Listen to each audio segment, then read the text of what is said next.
¿no? Porque no se abrió el archivo para nosotros. Bueno, lo vuelvo a intentar. A ver, tal vez tengas que dejar de compartir, abri- lo abrís en tu compu y volvés a poner compartir. No sé, se me ocurre. Mira, voy a probar esto porque no, estuve teniendo un problema con ahí. No,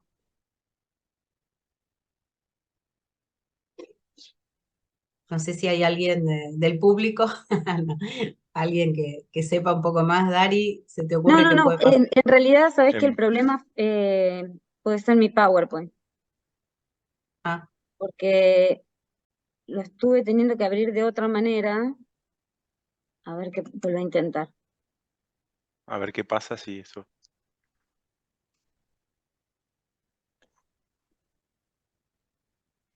Y acá dice que lo estoy compartiendo.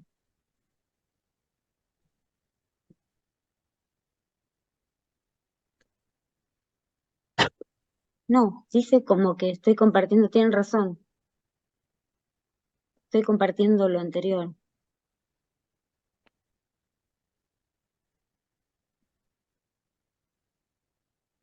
ahora Ahí sí. está. Ahí se Ahí visualiza el está. PowerPoint. Ahí está. Ajá, ahí está. Y a ver Sí, si. Sí, ¿Listo? perfecto. perfecto. Sí, sí. Gracias. Bueno, buenísimo. No, gracias a ustedes. Bueno, hoy me estoy parando. Esperen porque tengo en el medio este cosito de que estoy compartiendo. A ver si lo saco. Ahí está. Listo.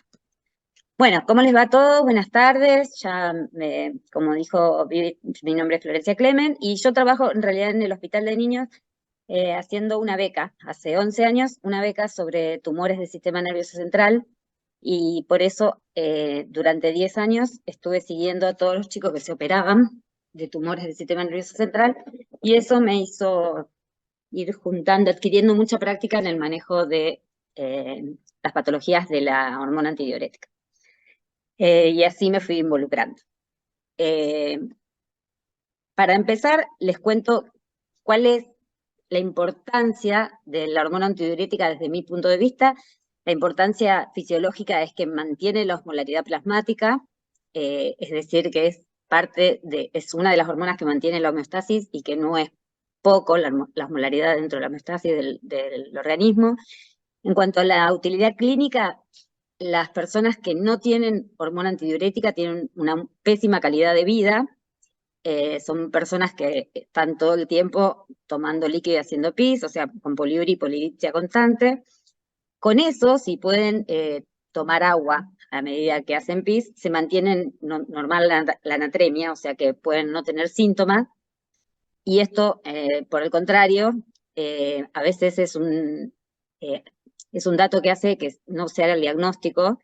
Tengo el antecedente de un paciente que por 11 años le dijeron que no tenía diabetes insípida, a pesar de que la mamá tenía diabetes insípida, porque siempre le daban los sodios normales. Y en realidad, si uno, la verdad, que toma todo el agua que pierde, la anatremia se mantiene. El tema es el riesgo de los pacientes que no tienen acceso al agua, como puede ser un bebé, un paciente con déficit neurológico o el paciente después de operarse, que en ese sí no puede pedir agua y entonces las hipernatremias severas son el riesgo más importante y el miedo que siempre tenemos cuando hablamos de antidiurética en la clínica. En la bioquímica es una molécula muy engorrosa para medir, eso lo saben muchos más ustedes que yo. El gen de la hormona antidiurética se encuentra en el cromosoma 20, tiene 3 exones. ¿Se ve la flechita? Sí, Sí, sí, se ve sí, perfecto el mouse, sí se ve. Sí, se Bárbaro. ve. Bueno, entonces tiene 3 exones, de esos 3 exones se forma una preprohormona que tiene 4 partes, un péptido señal, bueno, obviamente el extremo amino terminal, un péptido señal, una parte que va a formar la hormona antidiurética, otra que va a formar la neuroficina 2, después hablamos un poquito de cada una, al final otro péptido chiquitito que se llama copeptina y el extremo carboxilo terminal. Bueno, De todas estas moléculas, de todas estas proteínas, la neuroficina es la más grande y es la que se encarga en realidad de el transporte, la unión y el transporte de la hormona antidiurética. La hormona antidiurética es la más importante sin duda, pero es muy chiquitita, tiene 9 aminoácidos nada más. Y de la copeptina vamos a hablar después, porque es un péptido al cual se le empezó a dar importancia hace muy pocos años y cada vez hay más escritos sobre eso. Bueno, la estructura de la desmopresina, como les decía, son nada más que 9 aminoácidos y es metabolizada en hígado, en cerebro y en el plasma por medio de peptidasas, y hay además durante el embarazo una vasopresinasa que la metaboliza.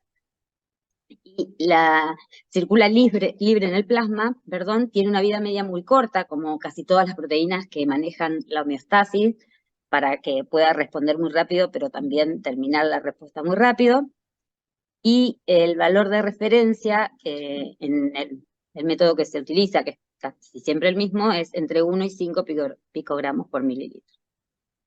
Y además, es muy parecida a la ocitocina, que es la otra hormona que libera la neurohipófisis, ahora vamos a hablar un poquito de eso, que se diferencia nada más en que la arginina del lugar 8 cambia por leucina y la fenilalanina de acá del 3 cambia por isoleucina, ¿no? Sí, por isoleucina.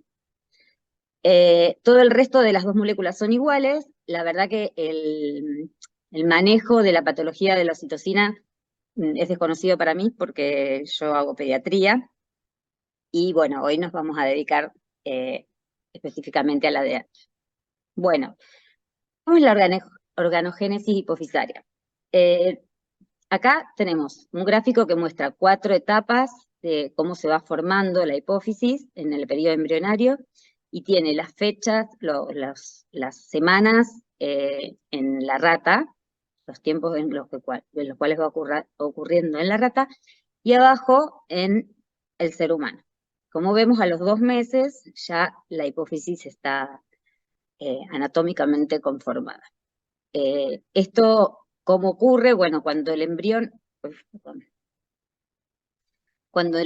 se pliega hacia adelante, que acá lo vemos, cuando se pliega hacia adelante, aparece una evaginación ectodérmica del estomodo, o sea, hay una evaginación de ectodermo que se va hacia atrás y hacia arriba, que viene a ser esto rojo, y finalmente lo que va a ser el paladar y después el cuerpo del esfenoide termina cerrando la comunicación con la cavidad oral, con la futura cavidad oral, de tal manera que esa vaginación queda acá independiente, o sea, separada por completo de la cavidad oral. Esta evaginación es lo que se conoce como bolsa de Rathke, y a veces hay remanentes de la bolsa de Rathke, de los cuales se cree que crecen los tumores más frecuentes para nosotros de la hipófisis, que son los craneofaringeos. A esta prolongación de ectodermo se le une una prolongación del diencéfalo, o sea, el diencéfalo de arriba baja y hace una prolongación que es lo amarillito, que se va a unir a la parte roja, y esto es sistema nervioso. Entonces, esto va a formar el infundíbulo que al final va a terminar dando lugar a la neurohipófisis y el tallo. O sea que estamos uniendo una estructura de ectodermo con una estructura diencefálica que corresponde al futuro cerebro. Entonces acá tenemos la neurohipófisis. La neurohipófisis entonces tiene esta parte anterior y esta parte posterior que corresponde al sistema nervioso central, y que se diferencian básicamente en que, como ustedes ya saben, la parte anterior tiene la producción de hormonas y los grupos celulares en la hipófisis, y en cambio la posterior es están los terminales de los axones de neuronas que vienen del hipotálamo. No hay producción hormonal en la neurohipófisis. ¿Cuáles son las neuronas que fabrican estas hormonas? Bueno, dentro de las neuronas del hipotálamo hay 3 grupos. Una son las neuronas magnocelulares, que son las que producen ADH y oxitocina, y que son, como decíamos recién, neuronas que tienen el cuerpo, el soma, en el hipotálamo, y después de tener ya lista el péptido, la hormona viaja por el axón de la neurona y finalmente es liberada del lóbulo posterior de la hipófisis a un sistema porta que hay, o sea, la sangre, en realidad. Y una vez que es liberada la sangre, esa misma hormona que se formó en el hipotálamo va a actuar sobre los órganos efectores. En cambio, las neuronas parvicelulares son las neuronas que actúan sobre la hipófisis anterior. Entonces, estas fabrican hormonas que van a ser liberadas en el plexo que irriga la anterohipófisis, y entonces esas van a ser las hormonas que van a estimular cada una de los grupos celulares de la enterohipófisis, el somatotropo, el tirotropo, el lactotropo, van a estimular para que de la hipófisis salgan las hormonas hipofisarias que van a actuar sobre los efectores, la CTH, TSH, GH, etc. O sea que acá hay en realidad 2, hay un estímulo, lo que hace el hipotálamo es nada más estimular la producción y secreción de hormonas que se fabrican en la hipófisis. Y finalmente hay otro grupo de neuronas que son neuronas que se comunican directamente con otras neuronas, como pasa con el sistema simpático, por ejemplo. Acá tenemos una inmunohistoquímica de cómo son los núcleos del hipotálamo. La verdad que es difícil de imaginar, uno se imagina el circulito que siempre ve en las imágenes de los gráficos, pero cómo están dispuestas esas células es medio difícil de imaginar cómo están los grupos celulares. Bueno, esto es una inmunohistoquímica, que es una técnica que muestra algún péptido, que es el que uno ha marcado previamente, y acá pueden ver la ADH marcada, dicen acá. Entonces ven que esto, por ejemplo, corresponde a un núcleo de células que fabrican ADH, porque es lo que está marcado en marrón. Y todo el resto son, lo que se ve en negro es porque está contrastado, son núcleos de otras células, pero no tienen marrón porque no tienen ADH. Y lo mismo ocurre con esto, este es el núcleo paraventricular, y lo mismo ocurre con el núcleo supraóptico. Acá hay una imagen ampliada, está la célula, y en el citoplasma se ven la marca marrón de la ADH. Bueno, ¿y qué hace el hipotálamo? ¿Por qué es tan importante el hipotálamo? El hipotálamo es una de las estructuras más importantes, sin duda, del sistema nervioso central. ¿Por qué? Porque es el integrador. En realidad es el que integra los estímulos que vienen de afuera, sean del tipo que sean, con los estímulos que recibe de adentro, como la glucemia, la tensión arterial, la osmolaridad, etc. Aún situaciones emocionales. Entonces, al unir una y otra, responde a la integración de esos estímulos con la producción hormonal, manejando la producción de hormonas de la anterohipófisis, de la posterhipófisis y después de otras, en realidad, estructuras vía neuronal, ¿sí? Pero es muy importante por eso, porque hace la integración de los estímulos externos e internos y da una respuesta. ¿Cuál es la principal función del ADH? Es mantener la osmolaridad plasmática, como ya dijimos, y para esto lo hace reteniendo agua por el riñón, incrementa la permeabilidad de los túbulos colectores del riñón al agua, y así el agua pasa al intersticio de la médula adrenal, que está hipertónica, y mientras tanto concentra la orina. Ahora lo vamos a ver mejor. ¿Por qué? Porque el objetivo es mantener el clearance osmolar. ¿Está bien? Entonces, si la orina está muy diluida, la vasopresina aumenta y la orina se va concentrando a medida que aumenta la ADH porque va reteniendo agua, se va concentrando, pero el clearance osmolar se mantiene estable. ¿Se entiende este gráfico?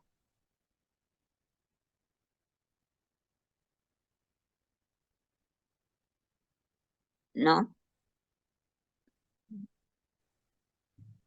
¿Lo puede repetir, por favor?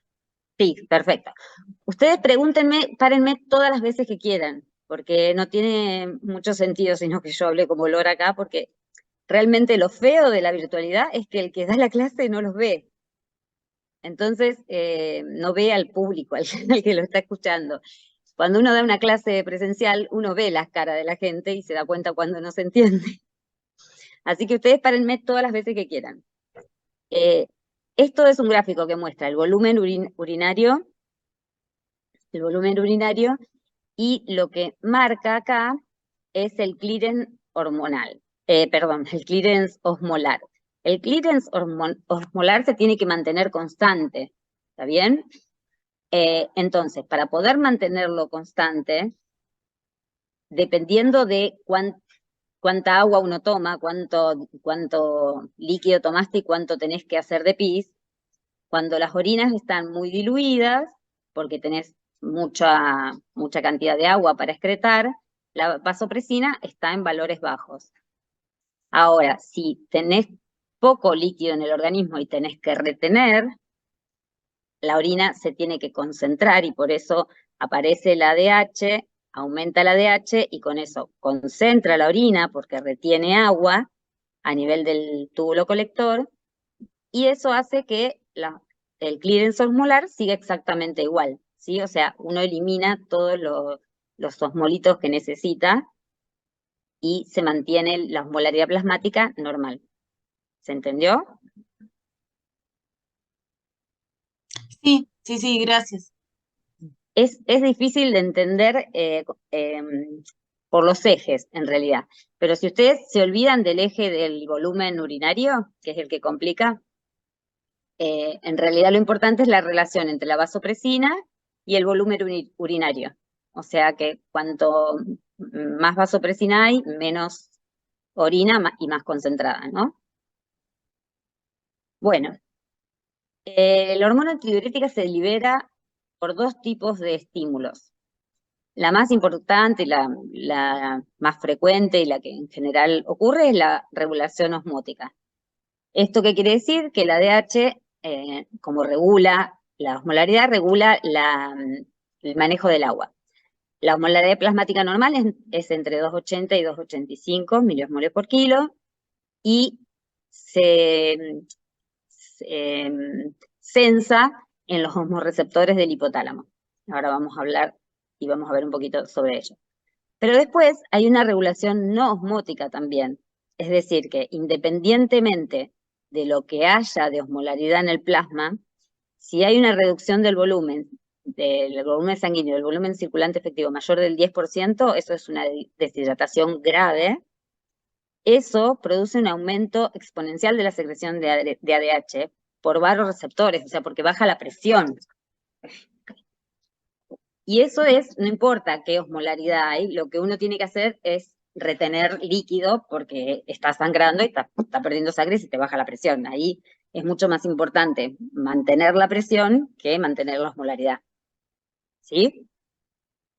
Entonces, en condiciones normales, la osmolaridad plasmática es el principal determinante de la secreción de ADH, pero en condiciones de severa depresión de volumen, o sea, de deshidratación muy grave o de pérdida sanguínea, la regulación no osmótica es el principal mecanismo, sobrepasando a la osmótica. Acá tenemos los dos mecanismos de acción, mecanismos de estímulo, y entonces podemos ver qué es sensado cuando la osmorregulación es la que está regulando, valga la redundancia, la secreción de hormona antidiurética. que se censa la osmolaridad plasmática, que esto es lo habitual. En cambio, cuando lo está regulando la disminución del volumen, lo que se censa es el volumen circulante efectivo. ¿Quiénes son los sensores? Bueno, los osmoreceptores hipotalámicos son los que todo el tiempo están censando la osmolaridad plasmática para definir cuánta ADH se libera o no. En cambio, cuando es el volumen el que toma el mando de cuánto va a secretar o no de hormona antidiurética, el volumen está censado por el seno carotídeo, el arteriol, los sensores de volumen, que ya conocemos, que están en seno carotídeo, arteriol aferente y la aurícula. Los efectores ante cada uno de los estímulos van a incluir la hormona antidiurética en los dos casos, solo que en la osmorregulación, que es el mecanismo, vuelvo a repetir, más común y que en el 90 y pico de los casos va a ser lo que va a estar estimulando o inhibiendo la secreción de ADH, en ese caso la respuesta va a estar dada por la ADH y por la SED, que también lo vamos a volver a ver. En cambio, si lo que uno pierde es mucho volumen y el volumen está regulando la liberación de ADH, se pone en marcha el sistema renina-angiotensina-aldosterona, el sistema nervioso simpático, péptidos natriuréticos, natriuresis por presión, y bueno, y finalmente también la hormona antidiurética, pero no es la única. Es obvio que va a haber muchos más efectores porque estamos hablando de una situación muchísimo más grave. ¿Y qué se afecta? ¿Cómo hace para actuar? Bueno, la ADH lo que hace es disminuir la excreción de agua y aumentar la ingesta por la sed. Y todos estos otros efectores, en el caso de que haya pérdida de volumen, lo que hacen es afectar la excreción de sodio urinario, o sea, retienen la mayor cantidad posible de sodio. ¿Vamos bien?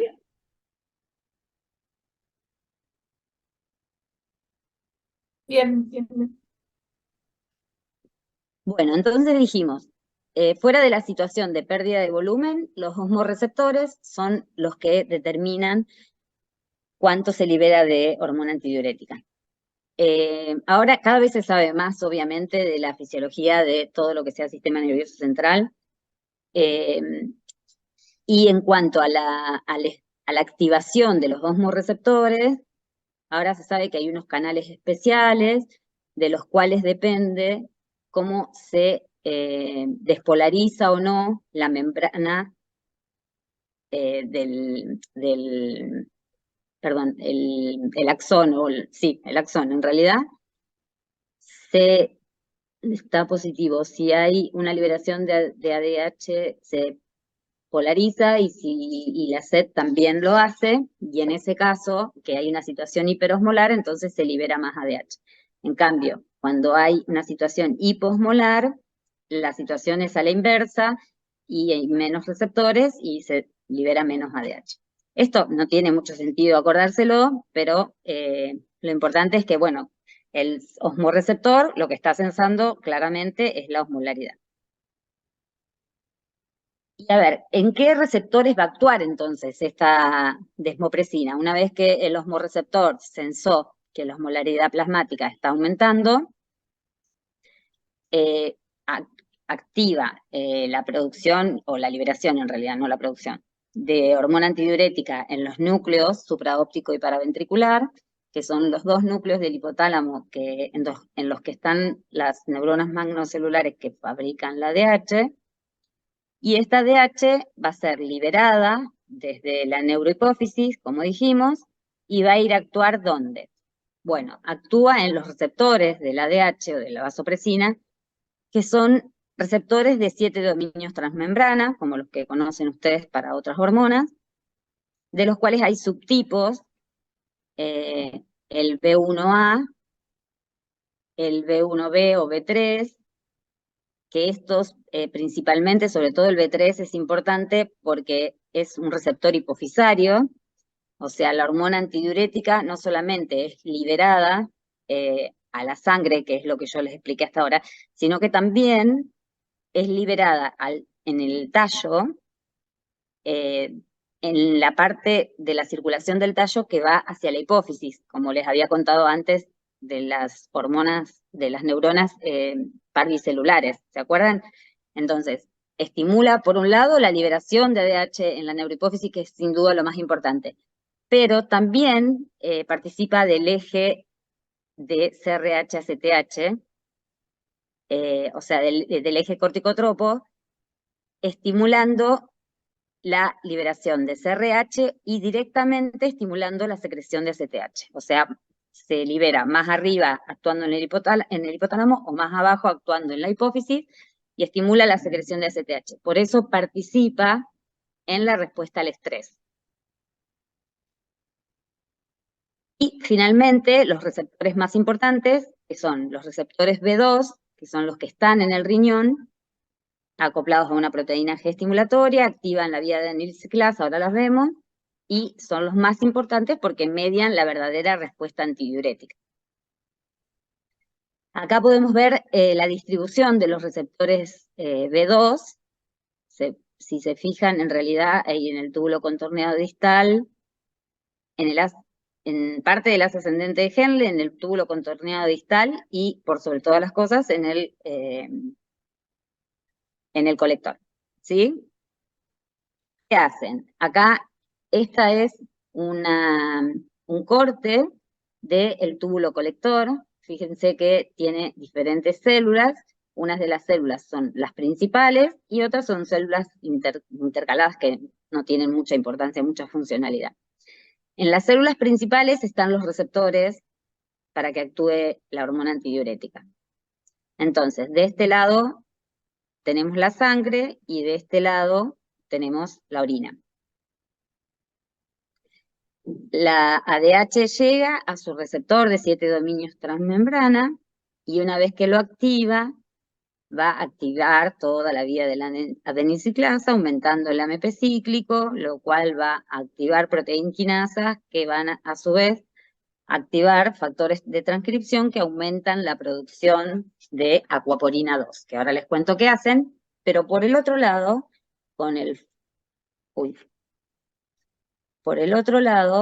van a fosforilar las aquaporina 2 que están ya, están fabricadas y que están en el citoplasma. Y estas van a ser las que se van a ir a la membrana plasmática, o sea, se van a unir a la membrana plasmática que da hacia el lumen, acá la vemos, a la aquaporina 2, y como su nombre lo indica, es un canal por el cual entra agua. Entonces, una vez que se une a la membrana, queda expuesto a la orina y entra agua que por endocitosis va a entrar y después va a salir hacia la sangre por las aquaporinas 3 y 4. Acá en este caso, acá era lo que les quería contar, el caminito en realidad de las aquaporinas tipo 2 estaba dibujado acá. ¿Ven? Una vez que se fosforila por activación del receptor de la vasopresina, se unen a la membrana y actúan haciendo que ingrese agua, que luego va a pasar a la sangre por las aquaporinas 3 y 4. Bueno, y acá en realidad es un gráfico muy simple, como para que el gráfico anterior no confunda por las dudas. Acá está la sangre y acá está el lumen, o sea, la orina. Y vemos que si la vasopresina se une a su receptor, al receptor de tipo 2, activa la vía de adeniciclasa y fosfatilinositol, y lo que hacen es, por un lado, estimular la producción de más aquaporinas, para que estas aquaporinas se unan al lumen, o sea, la membrana que da hacia el lumen, y reabsorban agua, para que después el agua pase por las aquaporinas 3 y 4 y entre en la sangre. Y en cambio, cuando no está activado, todo esto está inhibido y la aquaporina 2 sale de la membrana y pasa al citoplasma. Bueno, entonces, ¿qué pasa? Obviamente que tiene que haber una relación entre la osmolaridad plasmática y la concentración plasmática de vasopresina. O sea, o podríamos decir al revés, la concentración plasmática de vasopresina determina la osmolaridad plasmática. Entonces, acá podemos ver, en este gráfico tenemos la vasopresina, la ADH plasmática en el eje de las Y, y la osmolaridad plasmática en el eje de las X. Entonces, vemos que hay una correlación lineal a medida que aumenta la ADH en plasma, la hormona antidiurética en plasma, aumenta también, perdón, al revés, a medida que aumenta la osmolaridad, como respuesta aumenta la hormona antidiurética.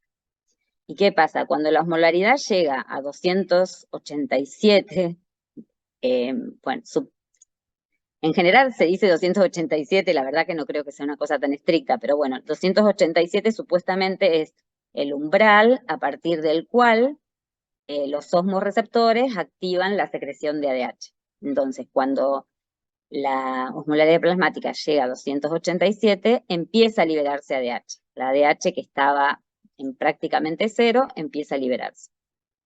Y cuando la osmolaridad ya llega a 290, se pone en marcha el otro mecanismo, que es el mecanismo de la sed.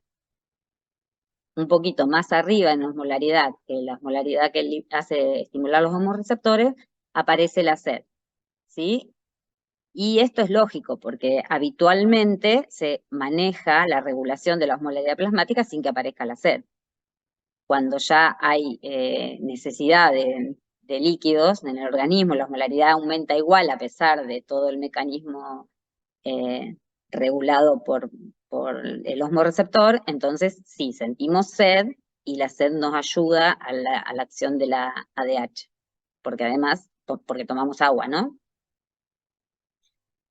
Y en este gráfico tenemos la osmolaridad urinaria y la hormona antidiurética. A medida que aumenta la hormona antidiurética, que dijimos que normalmente tenía su valor más o menos entre 1 y 5 picogramos por mililitro, a medida que aumenta la concentración de la orina. ¿Por qué? Porque a medida que aumenta la hormona antidiurética, más agua saca de la orina para reabsorber, y entonces la orina se concentra. ¿Está bien ahí? Sí, sí. Ok, bueno. En la clínica para nosotros también es importante que hay otros estímulos, no solamente los estímulos que vienen a partir del osmorreceptor, los estímulos que pueden venir por los cambios de volumen, que son poco frecuentes, sino que hay otros estímulos, y son muchos, y muchos de ellos se juntan durante una internación en un chico. Por ejemplo, son estimulantes, las náuseas, el dolor, el estrés, la fiebre, las emociones, la hipoxia, la hipercapnia, bueno, agentes anestésicos, barbitúricos, quimioterápicos. Todo esto estimula la producción de ADH. Entonces ahí van viendo que cómo se mezcla también con la vía de estrés, o sea, con la activación del eje de CRH, CRH-ACTH. ¿Por qué digo yo que para nosotros es importante? Porque, por ejemplo, un niño que tiene una diabetes insípida parcial y que habitualmente tiene determinada dosis de desmopresina y con esa se maneja bien en su casa, se interna para que le pase su quimioterapia y le dan vincristina, se interna, le pasan vincristina, y entonces como eso estimula la liberación de ADH y la patología del chico no es que no tiene nada de ADH, sino que tiene una secreción parcial, al estimular la secreción de ADH, ¿qué va a pasar? Se junta con el efecto de la ADH que toma habitualmente y baja mucho el sodio y convulsivan por una hiponatremia. Esto no es raro que pase. Los que hacemos mucho esto ya sabemos, yo en general le pongo a mis pacientes la mitad de la dosis de desmopresina el día que reciben vincristina, pero, por ejemplo, la náusea es algo muy común en los chicos internados que hacen quimioterapia. Y es algo muy común en un montón de chicos internados. Entonces, si el paciente no tiene patología de su eje de la secreción de hormona antidiurética, lo único que va a pasar es que va a bajar un poco el sodio. Ahora, si el paciente sí tiene patología, si no puede fabricar absolutamente nada de hormona antidiurética, tiene una deficiencia absoluta total, fantástico, no va a pasar nada.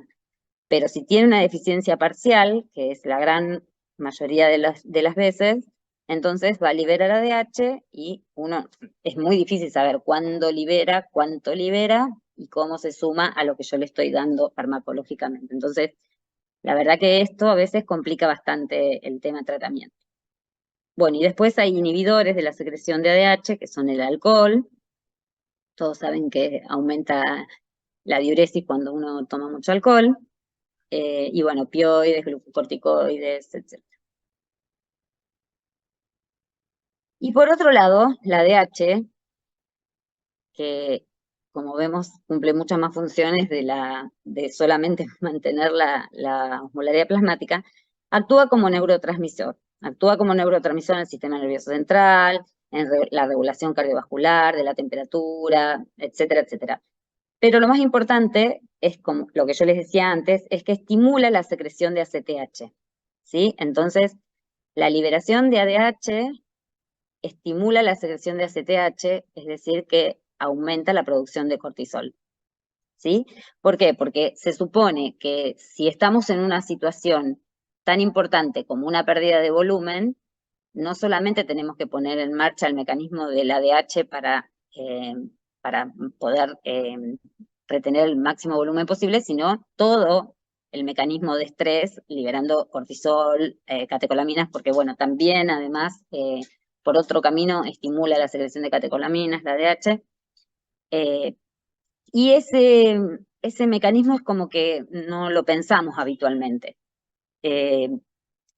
¿Y por qué les cuento esto? Porque vieron que yo les conté que la última parte de la preprohormona tiene un péptido muy chiquitito que se llama copeptina, que hasta ahora no se sabe, hasta ahora no, hasta hace 10 años no se sabía qué función tenía, no tenía nombre, se decía péptido terminal y nada más, hasta que descubrieron que ese péptido se libera de forma equimolar con la hormona antidiurética a la sangre, con lo cual la dificultad que tienen ustedes para hacer el dosaje de ADH puede salvarse haciendo dosaje de copeptina como un subrogante de la secreción de ADH. Entonces, ahí empezó, hace más o menos una década, empezó el tema de la copeptina y las utilidades del dosaje de copeptina. Y llamativamente, los primeros artículos, bueno, muy rápidamente aparecieron muchísimos artículos, pero de los primeros 100 artículos, 80 eran para determinar el estrés en neonatos. Jamás hubiera pensado yo, cuando empecé a buscar la primera vez, que esa iba a ser la utilidad de la copeptina. Porque la verdad que uno piensa en el eje ADH y la verdad, y nada más. O sea, sabemos que ocurre esto, pero no se nos ocurre que uno pueda a través de la copeptina de ADH saber que está activo la secreción de cortisol. En los neonatos, obviamente, después uno piensa, bueno, sí, para los neonatólogos es importante saber cuán estresado está el chico, cuánto cortisol fabrica. Y entonces utilizan la copeptina no para determinar qué niveles de desmopresina hay, sino para determinar qué niveles de ACTH en realidad y cuán activo está el eje corticotrópico. Igual sobre copeptina vamos a hablar después. Esto es un agregado porque seguimos obviamente que la función más importante de la ADH es la de mantener la osmolaridad plasmática. Bueno, pasamos un poquito ahora a patología. La patología más importante asociada a la hormona antidiurética es la diabetes insípida. Pero hay otras patologías y a veces no es tan simple hacer el diagnóstico diferencial entre una y otra. La definición de diabetes insípida es la incapacidad de concentrar la orina por falta de acción del ADH con poliuria, polidipsia y riesgo de deshidratación secundaria. Este riesgo de deshidratación va a depender de que el paciente recupere tomando líquidos todo lo que pierde con la poliuria, que es lo que habíamos hablado en el primer momento. Entonces, si no toma, si el mecanismo de la sed no lo ayuda a tomar todo el tiempo el líquido que pierde, porque es un bebé o porque es un paciente neurológico, o porque es un paciente que fue operado y al cual se le lesionó el centro de la sed, que esos también son pacientes que no son tan raros y son pacientes muy difíciles de manejar, que son los adípsicos. Entonces no tienen sed y entonces pueden pasar lo que pase con la osmolaridad y la verdad que no se dan cuenta. Todos esos son chicos que corren, perdón, yo digo chicos siempre porque trabajo con chicos, pero son pacientes que corren el riesgo de aumentar muchísimo la anatremia y eso es muy peligroso, no solo por el aumento de la anatremia, sino después por lo difícil que es bajarla y volverla a la normalidad. Entonces, la incapacidad de concentrar la orina, ¿por qué se dice incapacidad de concentrar la orina y no falta de ADH? O sea, que no hay ADH. Bueno, porque esto puede ser o por una deficiencia total o parcial de la secreción de ADH, es decir, una diabetes insípida total o una diabetes insípida parcial, o, esa es la central, ¿no? O por resistencia a la acción del ADH en el riñón. Es decir que, bueno, como cualquier resistencia, en realidad hay hormona antidiurética y hay hormona antidiurética además, pero no puede actuar en el riñón porque hay una resistencia en el receptor. Eso se llama diabetes insípida nefrogénica. Es completamente distinta de la neurológica, pero a veces no es tan fácil hacer el diagnóstico diferencial. Uno diría, bueno, sí, obviamente, si pudiéramos medir ADH como medimos la T4 libre, fantástico, porque tenemos la ADH y en un caso vamos a tener la ADH altísima y en el otro caso vamos a tener deficiencia. Pero justamente como la ADH tiene tantas dificultades para su medición, principalmente antes de hacer en la fase, ay, no me sale el nombre, pero bueno, antes de hacer el estudio de laboratorio, me quedé, ¿cómo es que dicen ustedes en la fase preanalítica? Preanalítica. La mayor cantidad de las dificultades están en la fase preanalítica, eso quería decir. Bueno, entonces, como es tan complicado... Doctora, ¿hay alguna posibilidad desde la clínica darse cuenta? ¿La diferencia de estas dos? En realidad, sí, son diferentes, son ligeramente diferentes. La diabetes insípida central ocurre tan agudamente que el papá viene y dice, empezó el domingo a las 8 de la noche. Es increíble, pero la deficiencia, como otras hormonas, qué sé yo, se va perdiendo, se va perdiendo, se va perdiendo, y cuando tiene, qué sé yo, solamente el 10% de producción, aparece en la clínica. Eso pasa con todo, con todas las hormonas. Bueno, en este caso, lo mantiene la acción, y cuando aparece la clínica es abrupto. Entonces, la diabetes insípida central empieza en un momento tan claro que los padres se dan cuenta porque realmente la clínica es que de golpe empieza a hacer 5, 6, 8 litros de pis por día, o sea, no es una sutileza, no es que hace un poquito más de pis. En cambio, la resistencia a la acción de ADH en el riñón es mucho más solapada, la clínica es mucho más lenta, los padres dicen, sí, está haciendo mucho pis, hay momentos que hace más, momentos que hace menos, como que no es tan abrupta. Pero por supuesto que este dato no es, no que con eso solo uno va a hacer el diagnóstico diferencial, pero en general por la clínica uno se da cuenta con eso.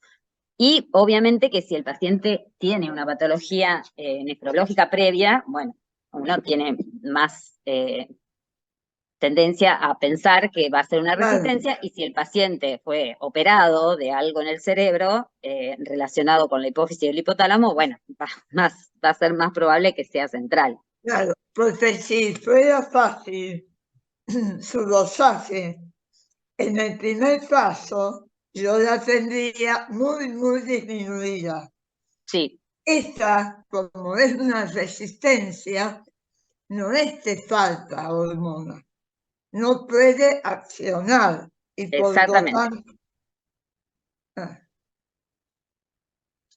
Por eso, en un primer momento, se pensó que la copeptina, en este caso, iba a ser la solución, porque, o sea, iba a haber muchísima copeptina en el caso de la resistencia y muy poca en el caso de la deficiencia o de la secreción parcial.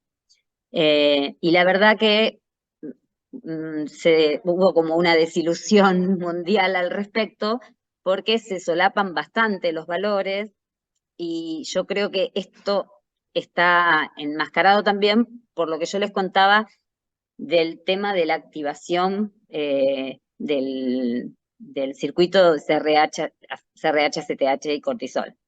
Entonces, no es tan simple. A veces sí, los valores son muy diferentes, pero después cuando les muestre el cuadrito final de cómo hacer para hacer los diagnósticos diferenciales, van a ver que el dosaje de copeptina por sí solo no terminó haciendo los diagnósticos diferenciales como creíamos, y hay que hacer determinados estímulos para determinar la diferencia. Bueno, no los quiero confundir más, en realidad. No, gracias. No, por favor, acá, justamente acá había puesto, en la clínica de la diabetes insípida central, es de inicio brusco, de poliuria grave, son litros y litros y litros de golpe. Los chicos es muy común que empiecen con enuresis, chicos que no tenían enuresis, que ya obviamente controlaban esfínteres, y muchas veces se nota esto más de noche, porque de día van muchas veces al baño y por ahí uno no lo nota, pero de noche se empiezan a hacer pis, y la avidez por el agua. La avidez por el agua es una cosa que uno lo ve y no lo cree. La verdad que uno de mis primeros pacientes vino al consultorio, era chiquito, no sé si tenía 3 o 4 años, vino al consultorio y nada, todo el tiempo estaba desesperado por ir a la canilla a buscar agua, pero además la mamá me contaba, no, perdón, estoy mezclando dos pacientes diferentes. El que era un poquito más grande, tenía 7 años, juntaba monedas para comprar agua en la escuela. Ese me mató. Todo el tiempo estaba queriendo agua y entonces juntaba sus moneditas para poder comprar agua en la escuela, porque claro, la madre no entendía por qué le tenía que mandar tanta agua al colegio, y entonces él compraba agua. Y el otro, y ese chico desesperado se iba a la canilla cada rato. Y obviamente que además, entre la canilla y el baño estaba. El otro que me confundí era un nene chiquito, mucho más chiquito, que tendría 2 o 3 años, que vino del sur.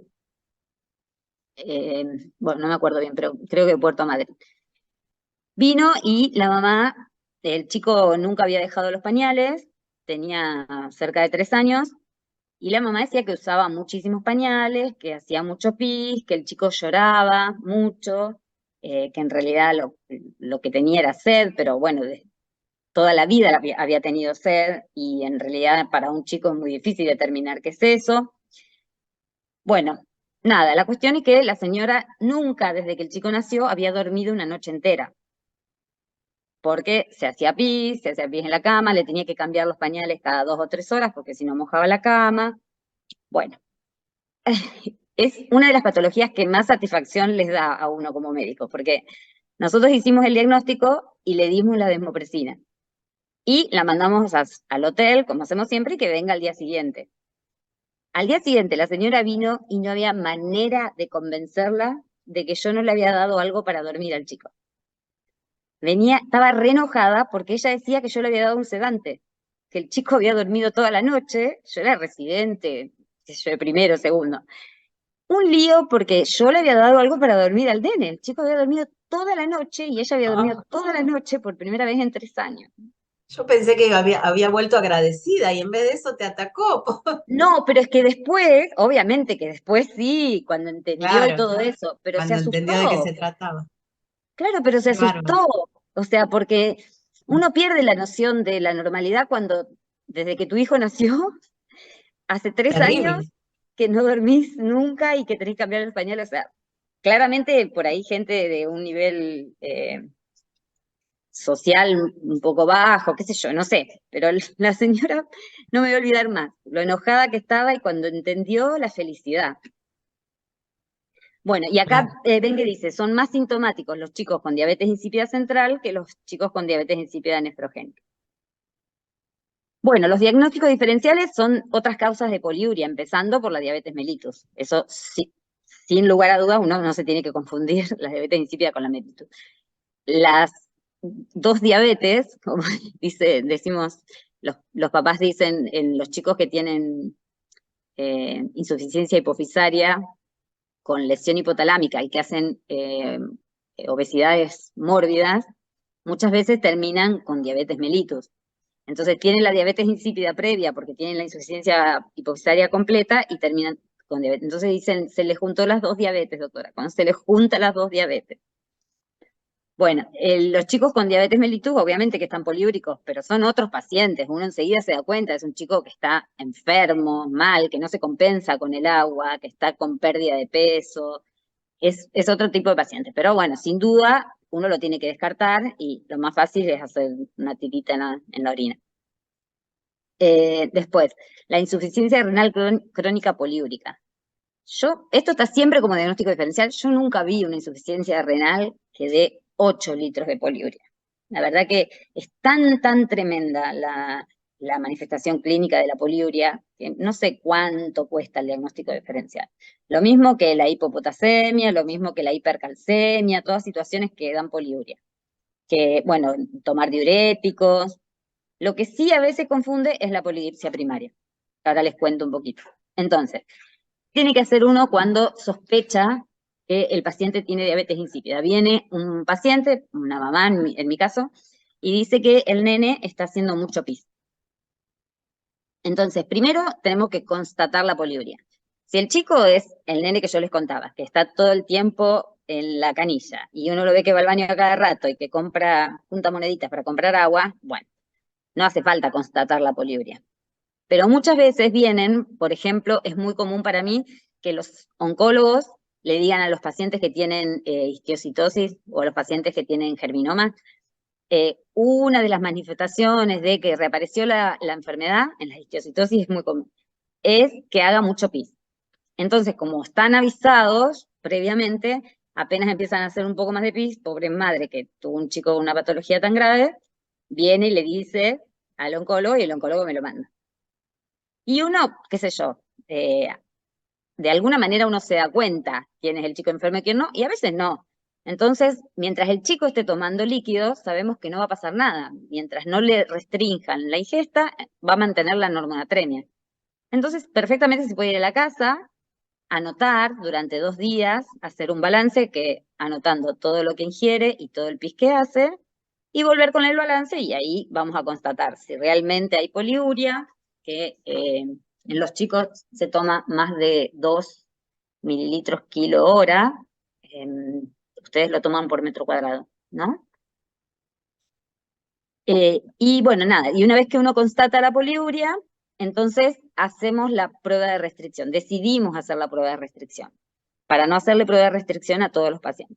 Bueno, entonces constatamos que el chico está haciendo 4 o 5 litros de pis por día y decidimos hacer la prueba de restricción. ¿Qué significa la prueba de restricción? Significa que el chico deje de tomar agua, desde determinado momento uno le impide tomar agua y va viendo a ver si se deshidrata y si puede o no mantener la anatremia, concentrando la orina. Entonces, lo que uno le dice es que tome todo el agua que quiera hasta que llegue acá mañana a las 8 de la mañana.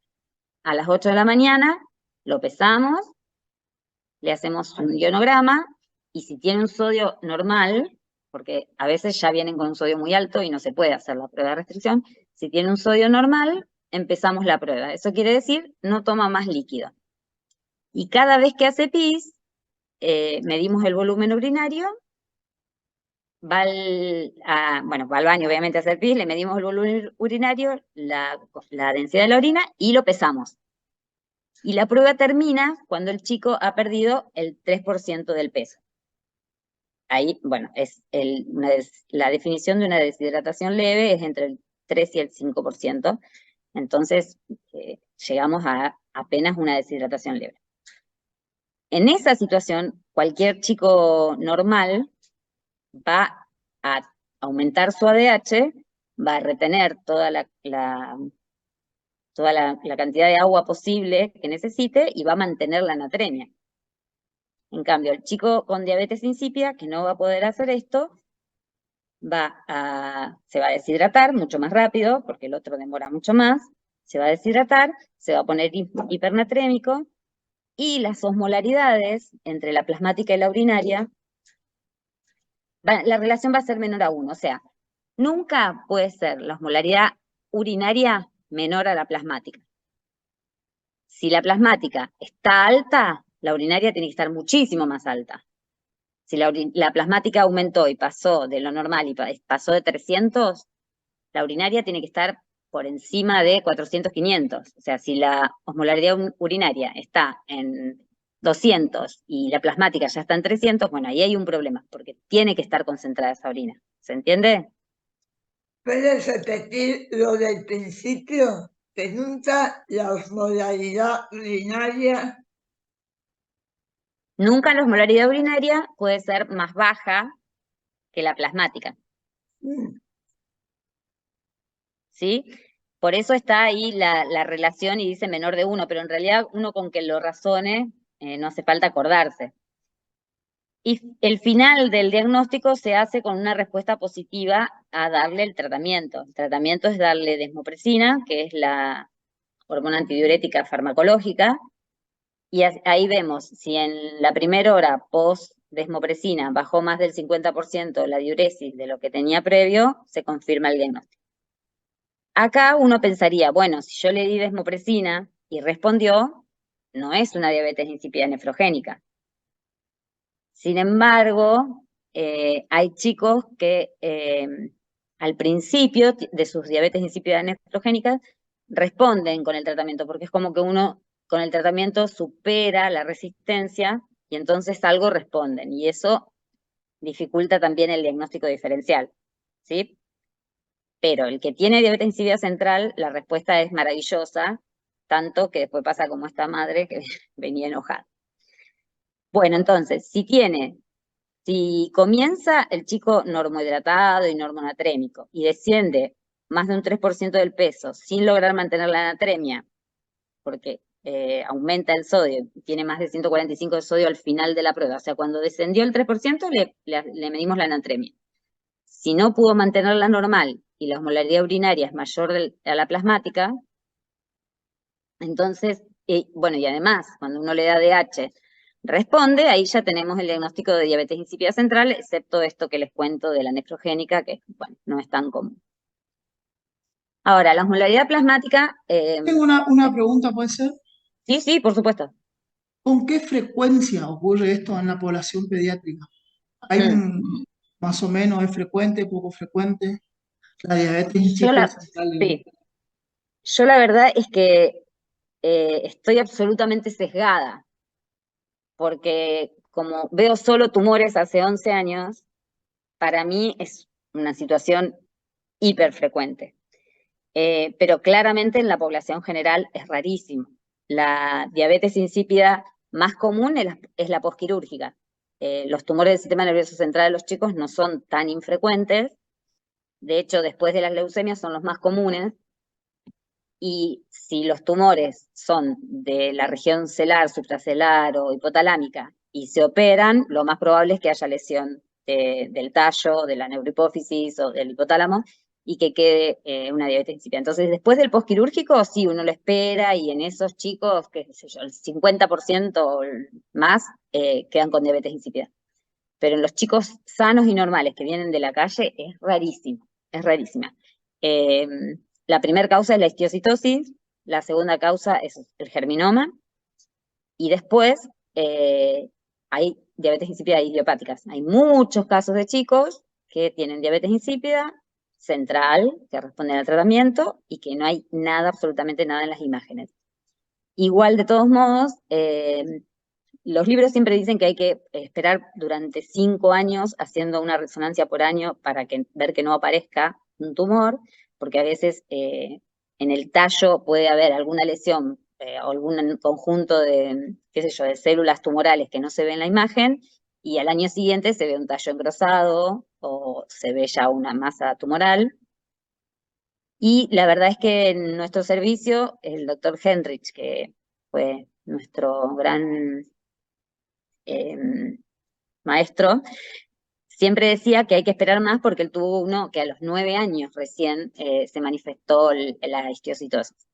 O sea, como que puede haber una diabetes insípida idiopática, que en muchísimos casos sigue siendo idiopática para toda la vida, pero uno tiene que hacerle control por las dudas sea tumoral y la manifestación del tumor en la imagen sea tardía. Y después hay diabetes insípidas familiares, ¿sí? Genéticas. Bueno, eso es más raro todavía. No les sé decir un número, porque la verdad que yo estoy tan sesgada que no le sé, pero es una patología rara.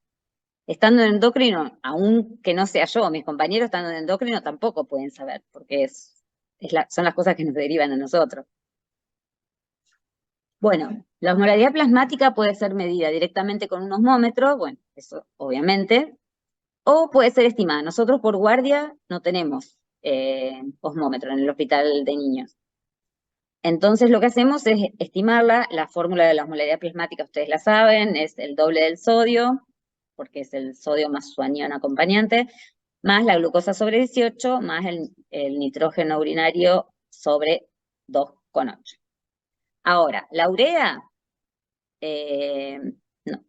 no sé qué dije, la urea.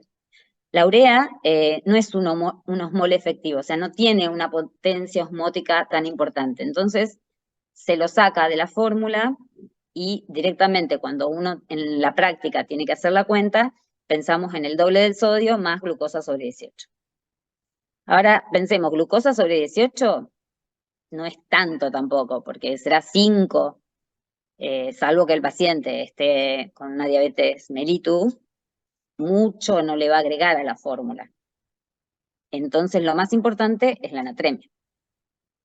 Los valores normales de la osmolaridad plasmática, que es la medida por un osmómetro, es entre 2,80 y 2,95. Y la plasmática efectiva, como no estamos midiendo todo, es 10 miliosmoles por kilo más baja. Esto es osmolalidad porque es miliosmoles por kilo de agua. Entonces es normal entre 2,70 y 2,85. En realidad la que se usa porque es la cuenta que hacemos más comúnmente. Bueno, a ver, si tenemos, esto es otro paciente y a ver si ustedes piensan a ver qué es lo que puede tener. Si tenemos una prueba de restricción hídrica que empezó con el chico normodehidratado y normonatrémico como debe ser, que no alcanzó a descender un 3% del peso, o sea, no se deshidrató. Ahí es difícil decir, bueno, ¿cuánto espera uno? Nosotros esperamos hasta que la enfermera se va a las 2 de la tarde y no queda nadie para controlarlo. Pero la verdad que ninguna diabetes insípida central va a pasar tantas horas desde las 8 a las 2 de la tarde sin deshidratarse.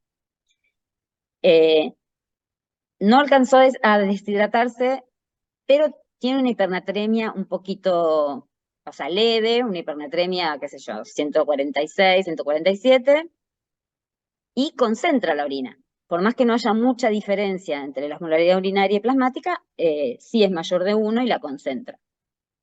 Y tiene una respuesta, cuando uno le da la desmopresina, una respuesta negativa o parcial. Entonces, este chico, ¿qué tiene?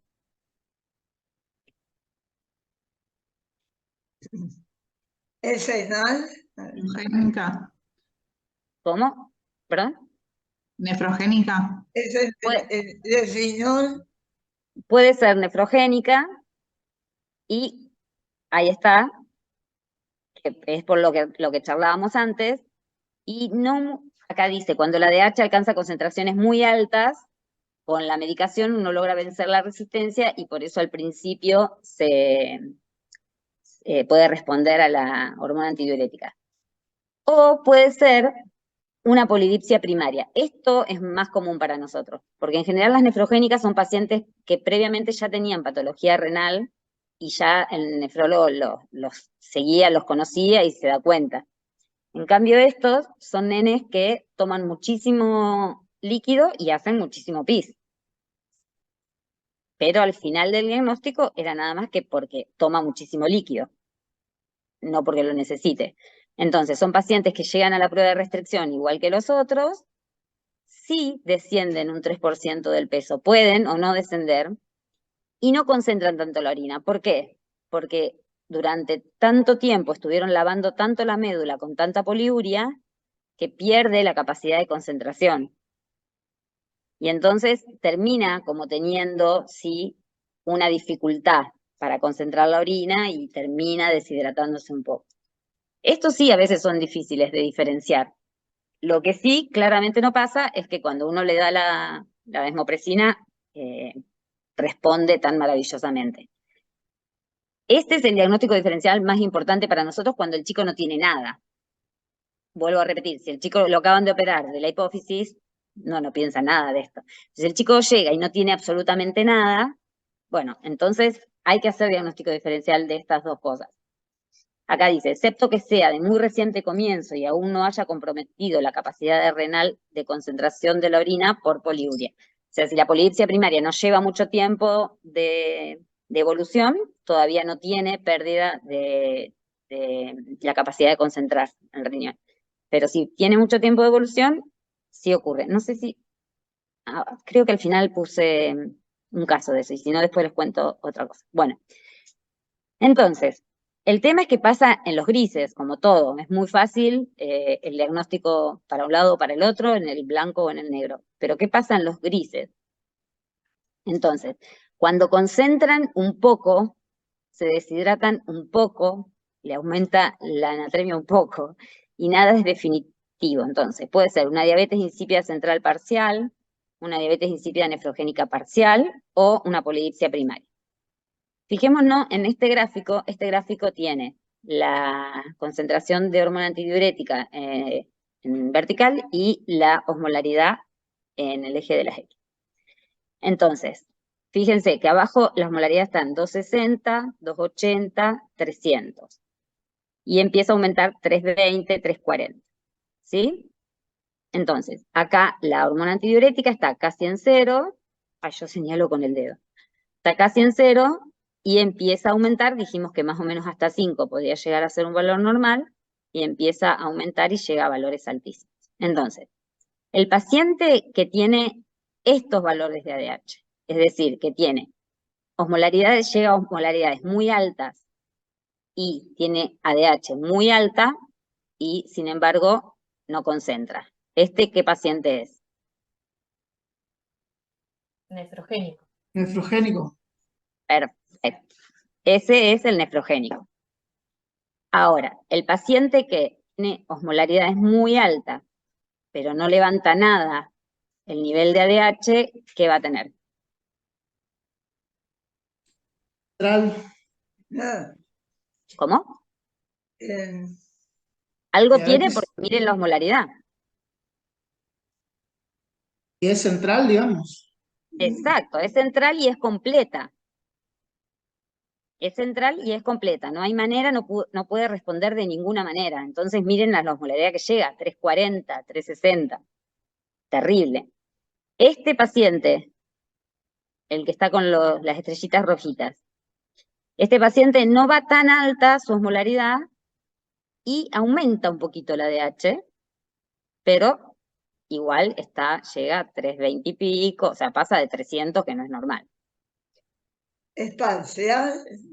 Sí, exactamente, ese es el parcial. Muy bien. Y que a medida que aumenta la osmolaridad, aumenta la concentración de ADH, pero tiene osmolaridades altas, un poquito altas, ¿quién va a ser? Es normal. ¿Cómo? ¿Eso no sería que no tiene nada? Si no tuviera nada, no tendría osmolaridad mayor a 300. La osmolaridad normalmente tiene que estar en 285 como máximo, bueno, puede ser que un poquitito más, pero no en estos valores. O sea, este chico tiene una osmolaridad alta, pero aumenta la ADH. Y si bien es alta, no es alta como en los valores de la diabetes insípida central. Y está más o menos dentro de la curva de la normalidad. En realidad la curva de la normalidad tendría que estar un poquito corrida a la izquierda, porque si no queda dentro.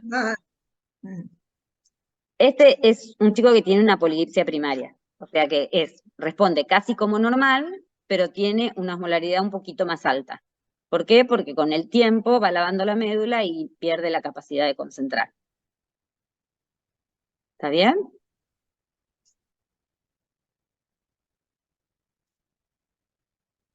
¿Sí? ¿Se entendió? Dicen que sí con la cabeza, pero no los veo. Sí. Porque están muteados. Está bien. Bueno, y acá llegamos a las causas, que es lo que hablábamos. La idiopática es la más frecuente. Después hay familiar. Yo tengo 2 familias de pacientes con diabetes insípida, que eso sí es casual, porque no tiene nada que ver con los tumores. Y una de las familias es la que les contaba que el nene, a pesar de tener diabetes insípida desde el nacimiento, y la madre fue una de las primeras pacientes tratadas con diabetes insípida con polvo de hipófisis, tratada en gente de Entre Ríos, porque yo trabajo en Entre Ríos, y fue tratada en La Plata. Imagínense el tiempo que hace.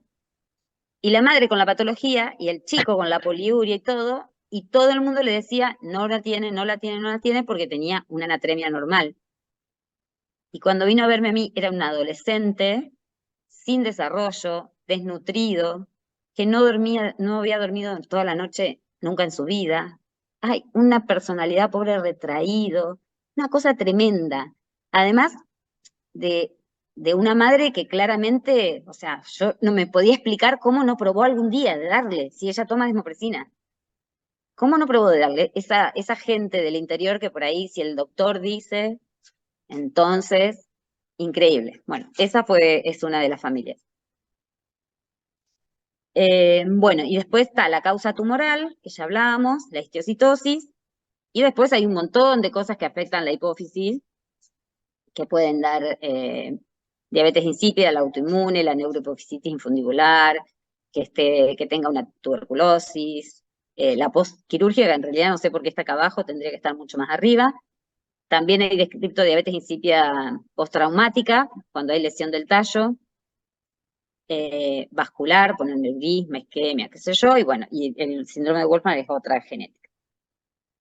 Bueno, y finalmente, ¿cómo la tratamos? El objetivo, ¿cuál va a ser el objetivo del tratamiento? Bueno, evitar la poliuria. Eso es lo más importante, evitar la poliuria para que no se deshidrate y para que mantenga el sodio, ¿sí? No sé qué. Ah, ¿es hasta las 8? Perdón. Puede ser un poco más tarde. Ok. En realidad es hasta un poco más tarde, pero bueno. Está bien. Normalmente Está bien. terminan antes. Pero el horario en realidad estrictamente es hasta las 9. Así que Perfecto. Bueno, no entonces. sé si van a aguantar tanto. Claro, ya no quieren saber. Y vos también debes estar cansada, pero sí.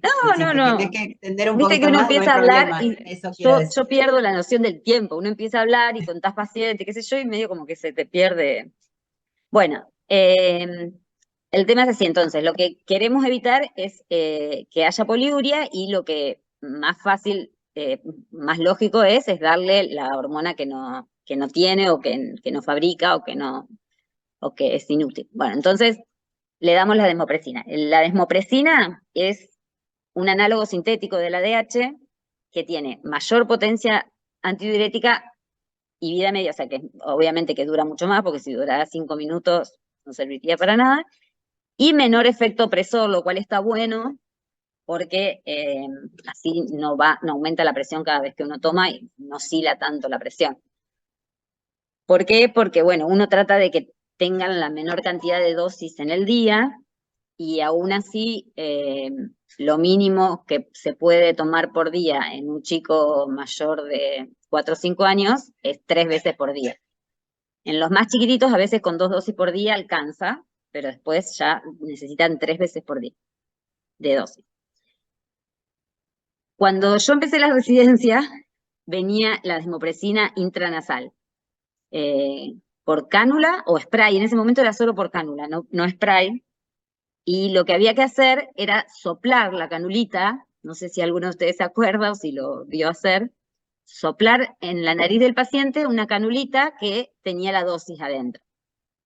Y la absorción era errática por el hecho de que la mucosa de la nariz puede estar mejor o peor, o puede estar resfriado, o puede estar, qué sé yo. Uno no sabía cuánto absorbía y a más de uno de nosotros nos pasaba que en vez de soplar, aspirábamos y nos quedábamos sin hacer pis 2 días de guardia. La verdad que era un método de administración que era muy, muy errático. ¿Pero por qué era útil? Porque la desmopresina tiene muy, muy mala absorción por vía oral. Ahora vamos a eso. La endovenosa tiene una vida media que en realidad varía mucho en cada paciente. Así que una vez que uno da una dosis endovenosa, no vuelve a dar otra hasta que el paciente no está clínicamente, con clínica de deficiencia de ADH muy, muy franca. La acción es más rápida, no es a los 15 minutos, la verdad que en la práctica es bastante más rápida. La dosis es 0,02 a 0,04 microgramos por kilo por dosis, nosotros hacemos todos por kilo, los chicos, y esto nunca nadie les puede decir que no hay porque está en el carro de paro. En todos los carros de paro tiene que haber ampollas de desmopresina endovenosa y vienen 4 microgramos por mililitro. La oral tiene mayor costo porque tiene muy baja biodisponibilidad. Apenas si llega a la mitad cuando se la utiliza con las comidas. Entonces, esta sí apareció, qué sé yo, hace ya unos años, para 20 años, y de hecho hoy en día es la que más se usa. Acá en Argentina es la que más se usa.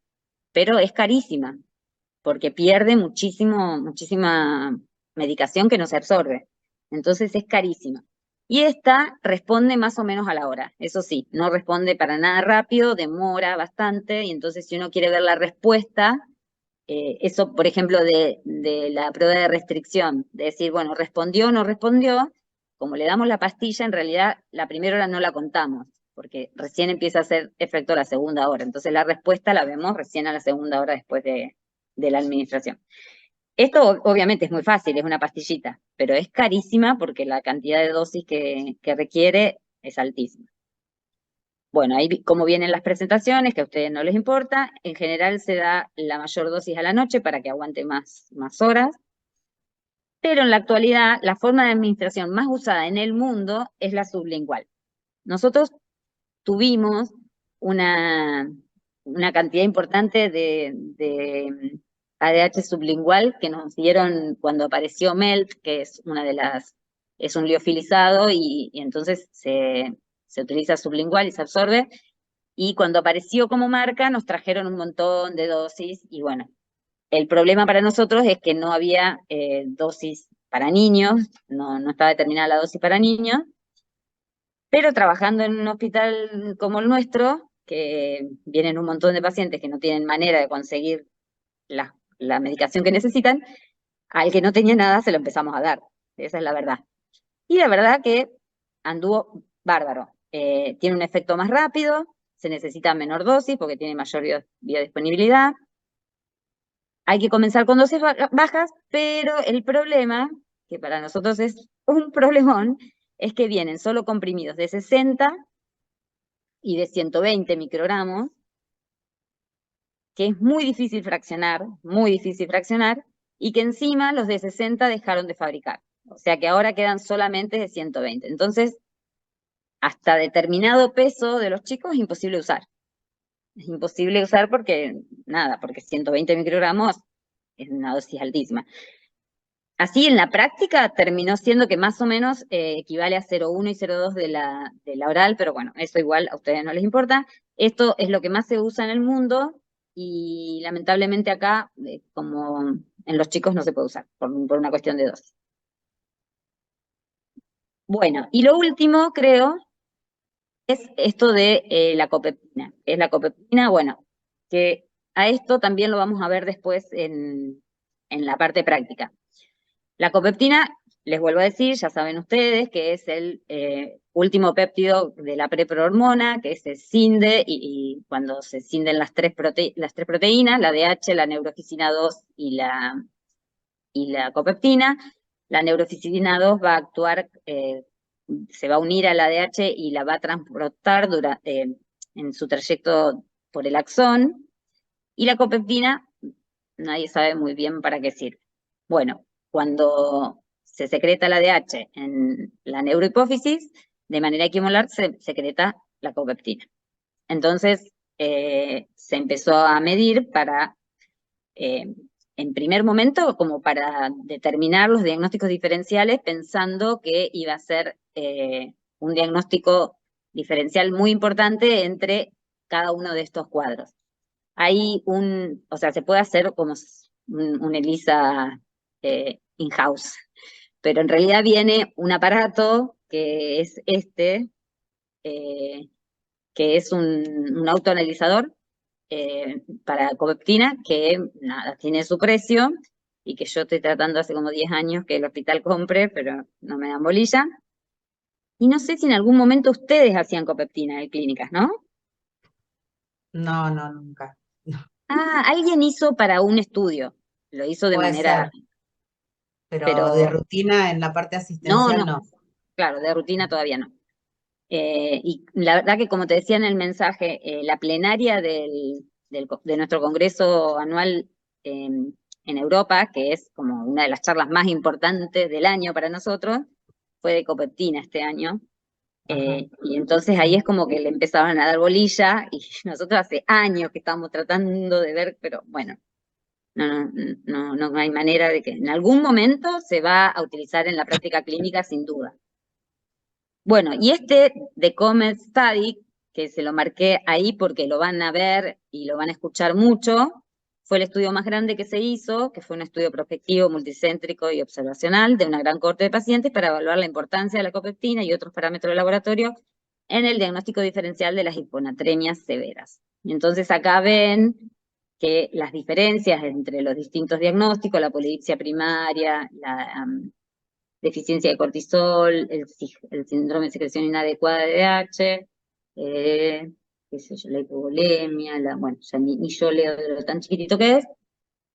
Y la verdad es que, no, como les decía, no fue tan útil como se creía, pero ayudando con determinadas cosas, terminó utilizándose en la práctica para hacer los diagnósticos diferenciales. Fíjense acá, con una copeptina de base que sea menor a 21,4, siempre antes de que aparezca, sin que el paciente esté con sed, ¿no? Un paciente que viene a la prueba de restricción, por ejemplo, que viene o sea, sin sed porque tomó todo el agua que quiso hasta el momento que empieza. Uno le saca sangre y tiene una copeptina por debajo de 21,4 o por encima de 21,4. Entonces, si la tiene tan alta como para pasar los 21,4, eso tiene una especificidad y sensibilidad del 100% para diagnóstico de diabetes insípida nefrogénica. Se ve horrible acá abajo, pero dice, créanme que dice diabetes insípida nefrogénica. O sea que ahí, fantástico. Es como lo que siempre vemos, ¿no? Que los blancos y los negros están buenísimos, el tema son los grises. Bueno, en este caso ya está, el diagnóstico facilísimo. Ahora, para hacer el diagnóstico diferencial entre polidipsia primaria y diabetes insípida central, tenemos que hacer estudios de copeptina estimulada. O sea, estimular la secreción de copeptina de alguna manera, y ahí sí, la sensibilidad y la especificidad del dosaje de copeptina es útil para diferenciar diabetes insípida central de polidipsia primaria. Una de las formas de estimularles es dándole arginina, que es una prueba que nosotros usamos mucho para medir la hormona de crecimiento, entonces la tenemos a mano, digamos.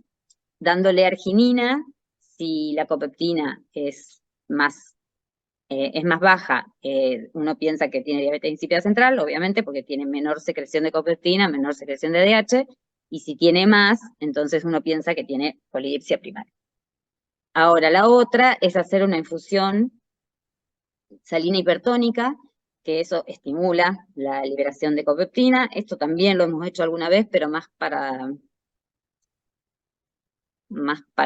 ver qué pasaba, que porque lo tengamos así muy estandarizado. No lo hicimos para copeptina, lo hicimos para el diagnóstico diferencial con ADH, en el momento que se medía ADH, que teníamos el resultado 6 meses después de haberlo pedido, pero bueno. Nosotros en los chicos en general no hacemos la infusión salina hipertónica, en el momento porque no lo estamos usando para nada, pero se podría llegar a hacer. Y en este caso tenemos todavía una mayor especificidad para el diagnóstico diferencial entre una y otra, con un corte de 4/9.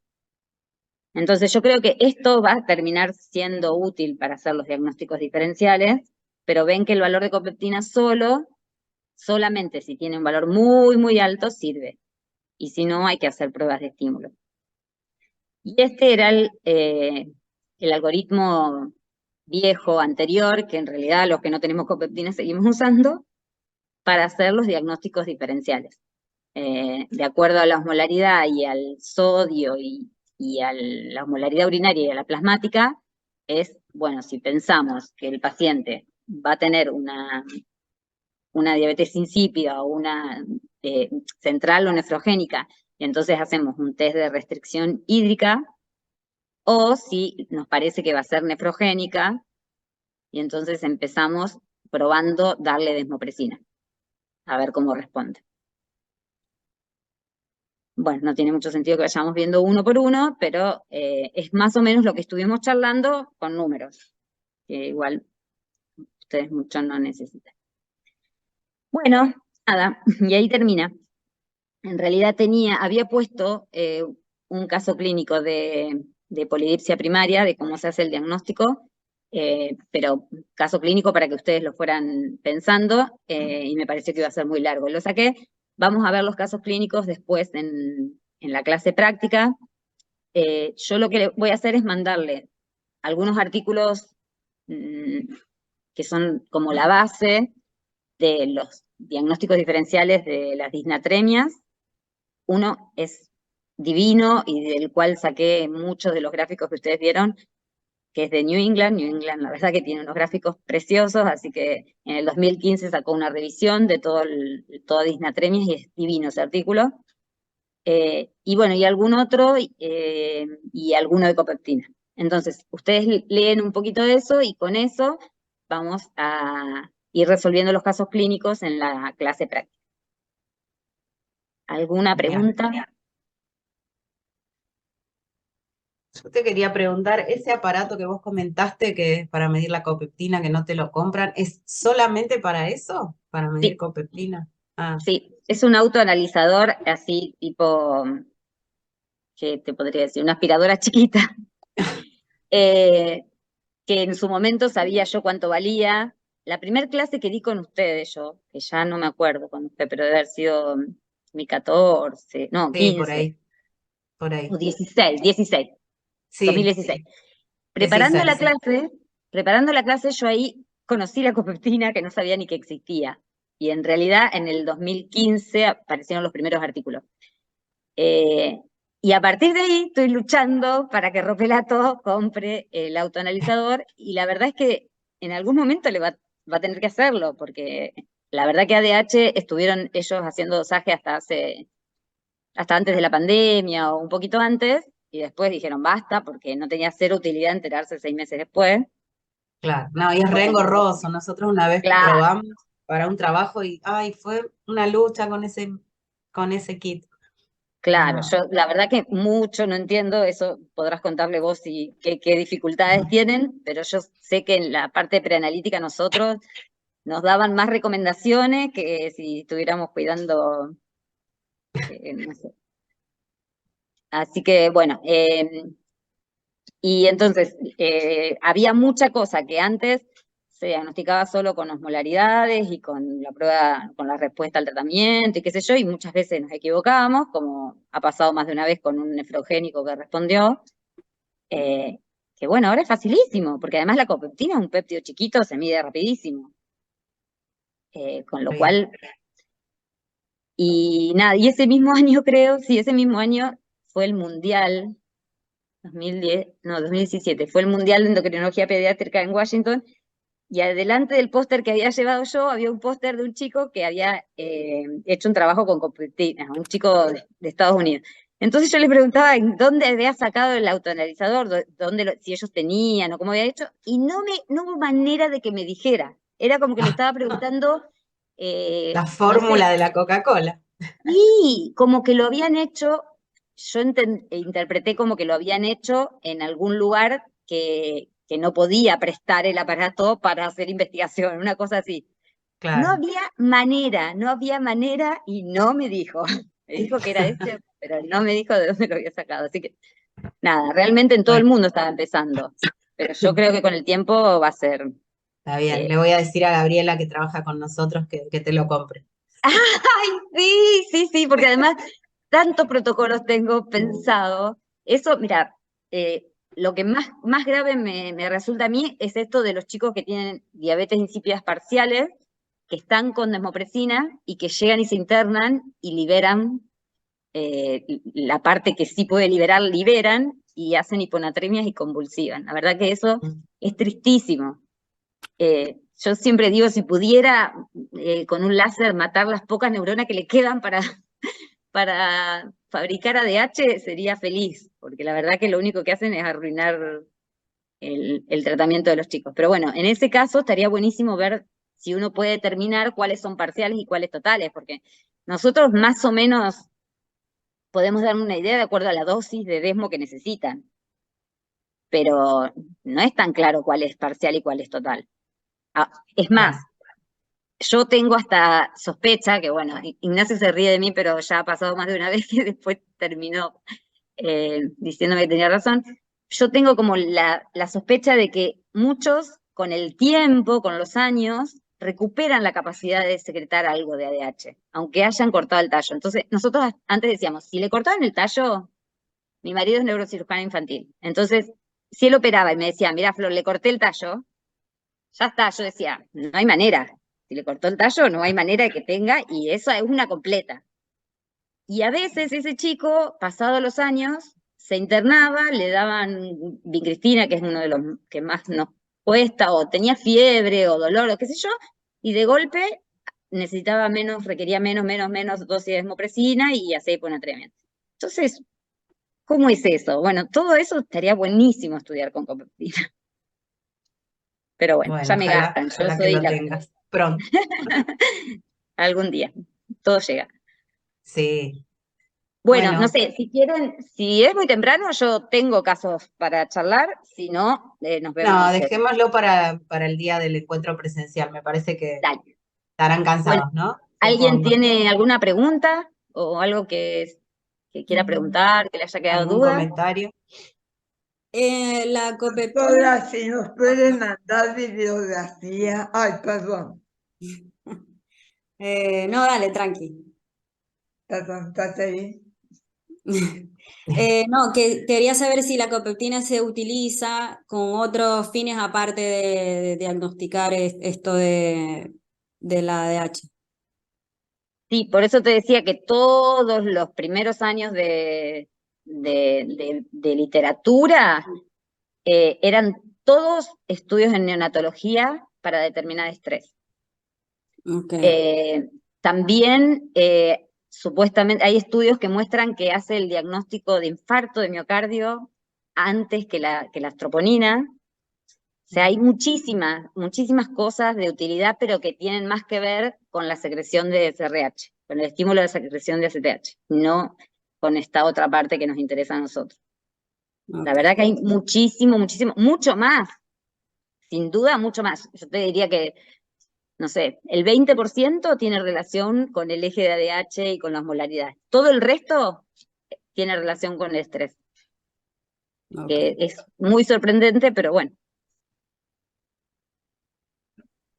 Gracias. Así que, bueno. Y la bibliografía sí, les mando estos artículos, que si pueden leerlos, para el 9 estaría buenísimo, así, así podemos responder los casos. Y el de New England no es para que lo lean todo, porque la verdad que es más fisiopatología, pero realmente es tan lindo que si tienen que estudiar alguna vez ADH... No, está bien que lo tengan de referencia. Siempre es Sí. bueno tener un review. Sí, y además los gráficos son tan gráficos, literalmente, que uno aprende mucho solo de mirar los cuadros y las tablas. Así que bueno. ¿Qué es New England?